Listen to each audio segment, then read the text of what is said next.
90 करोड़ का कर्ज, घर गिरवी, 55 बैंक केसेस, बर्बादी। बॉलीवुड के सुपरस्टार जिनकी एक फिल्म के प्रोड्यूसर हजारों करोड़ रुपए कमाते थे, अमिताभ बच्चन, उनकी कंपनी एबीसीएल को 90 करोड़ का घाटा हुआ। उनका प्यारा घर प्रतीक्षा उनको गिरवी रखना पड़ गया और बैंकों ने उनके ऊपर 55 केस कर दिए थे। फिल्में फ्लॉप हो गई, पैसे थे नहीं और बुरी तरीके से वो कर्ज में दब चुके थे।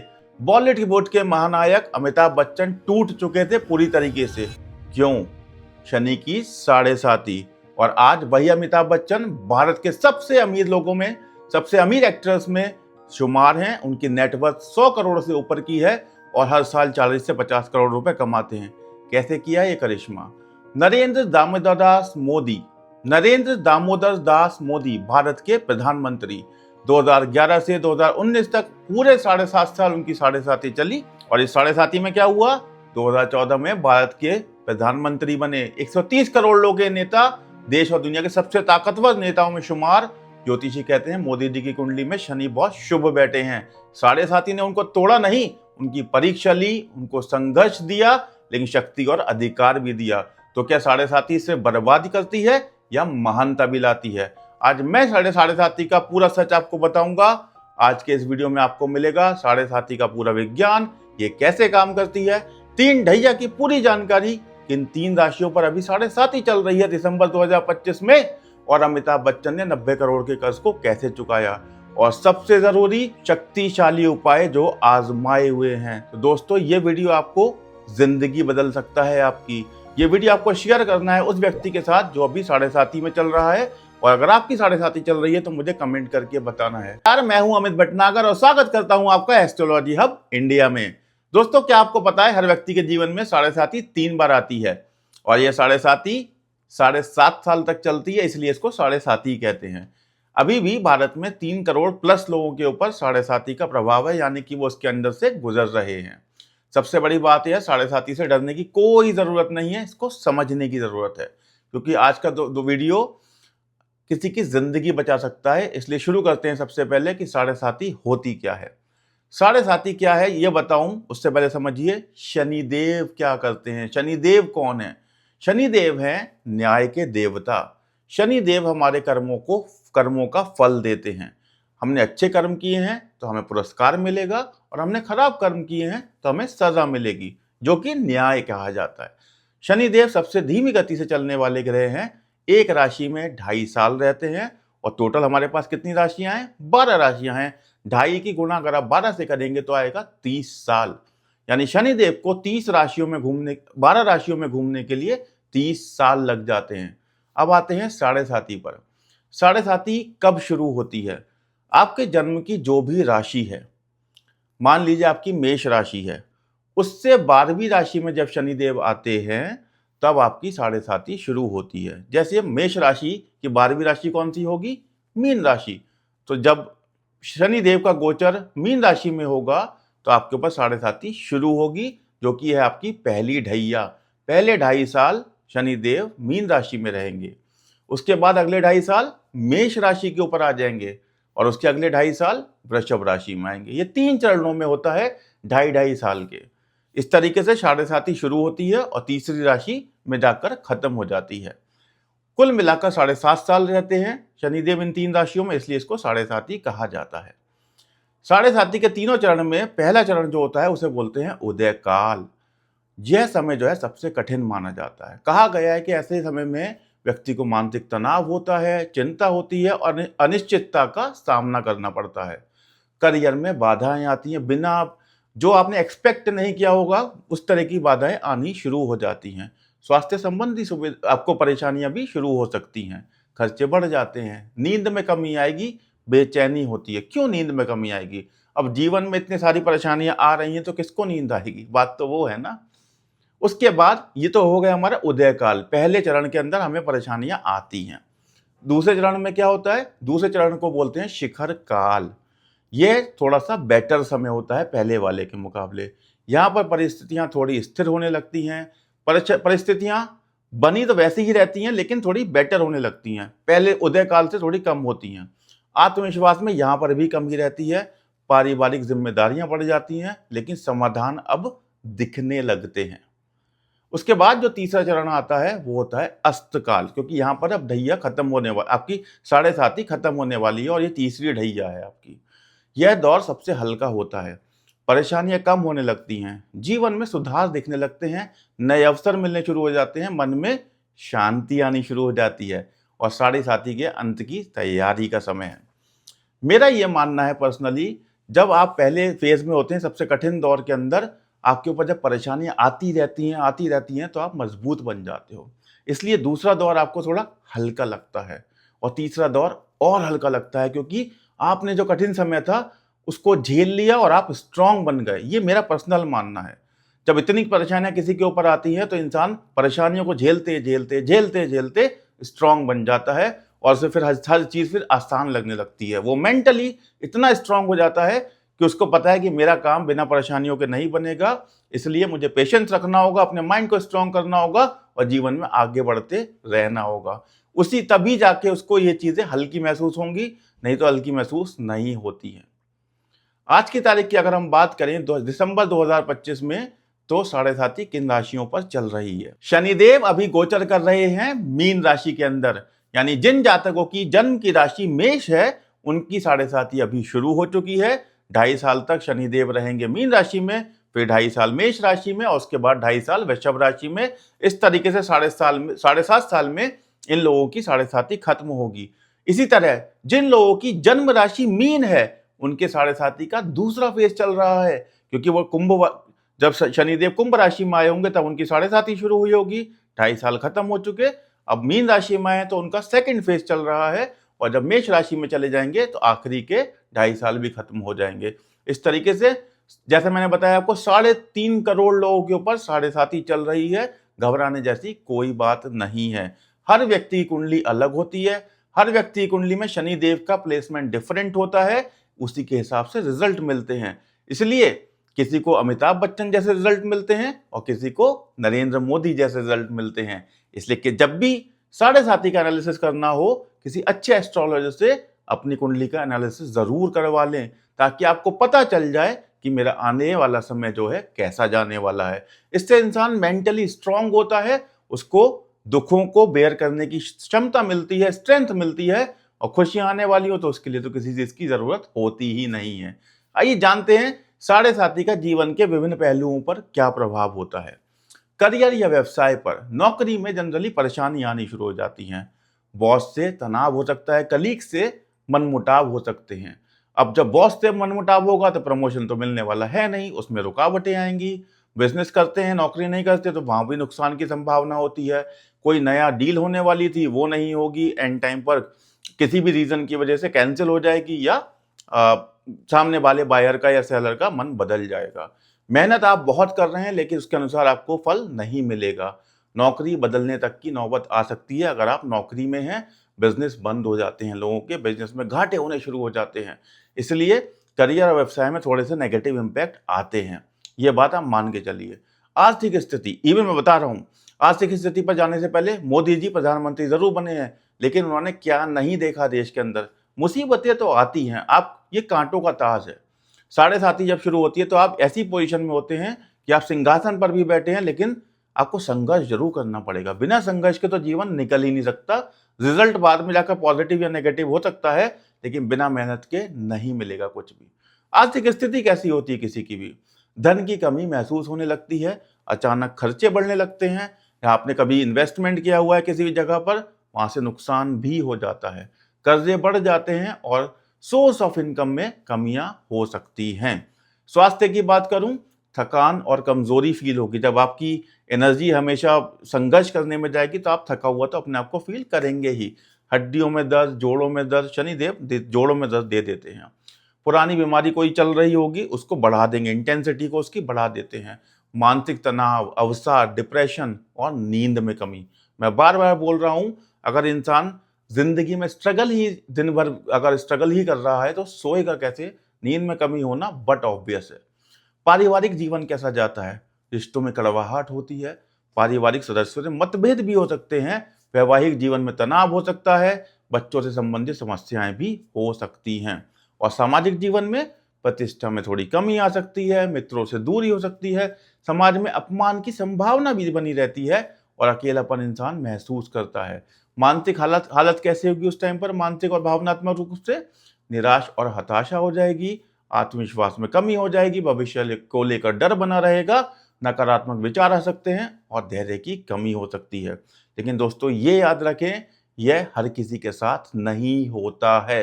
हर किसी के साथ नहीं होता है। यह आपकी कुंडली की स्थिति पर निर्भर करता है।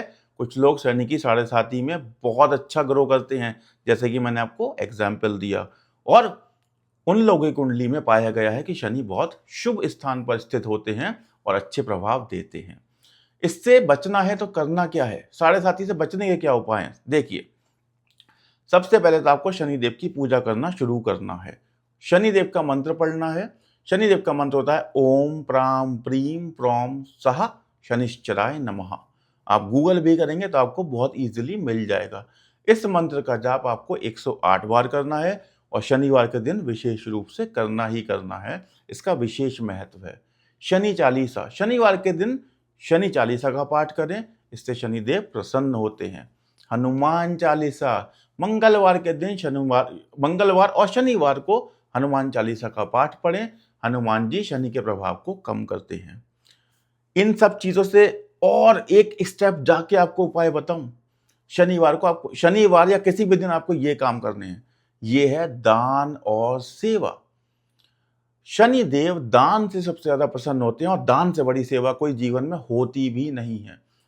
तेल का दान करें, कपड़ों का दान करें, काले तिल या काली दाल का भी दान करते हैं। लेकिन मेरे लिए as a person, as an astrologer, जो मैं दूसरों को रेमेडी बताता हूं, बुजुर्गों की सेवा करें। बुजुर्ग, जो ऐसा व्यक्ति जो दिव्यांग हो, उनकी सेवा करें। जो इस काबिल नहीं है कि कुछ कमा कर खा पाए, शरीर से डिसेबल्ड हैं, उनकी सेवा करें। शनिदेव रिप्रेजेंट करते हैं बुजुर्गों को। ओल्ड एज होम में जाकर सेवा करें। अपनी इनकम का कुछ परसेंटेज, जो भी आपकी क्षमता है उसके हिसाब से ओल्ड एज होम में जाकर मंथली कुछ ना कुछ कंट्रीब्यूशन करें। अगर पैसे से नहीं कर सकते हैं, शरीर से करें। वहां पर जाकर क्लीनिंग करें, उनका खाना बनाने में हेल्प करें। वो भी नहीं कर सकते हैं तो उनके साथ बैठकर उनका दुख बांटें। शनि बुजुर्गों को रिप्रेजेंट करता है। मैं बार बार बोलता हूं, अगर शनि की साढ़े साती चल रही है, बुजुर्गों की सेवा करें, उनको खुश रखने की कोशिश करें और जितना हो सकता है उनको प्रसन्न करें। शनि देव को और कुछ नहीं चाहिए। अगर आपने दान करा है, अगर आपने बुजुर्गों की सेवा करी है, अगर आपने अपने माँ बाप को की सेवा करी है, बाहर तो बाद में जाएंगे, पहले घर से शुरू करिए। अगर आपने अपने माता पिता की सेवा करी है तो शनि देव आपसे अप्रसन्न हो ही नहीं सकते।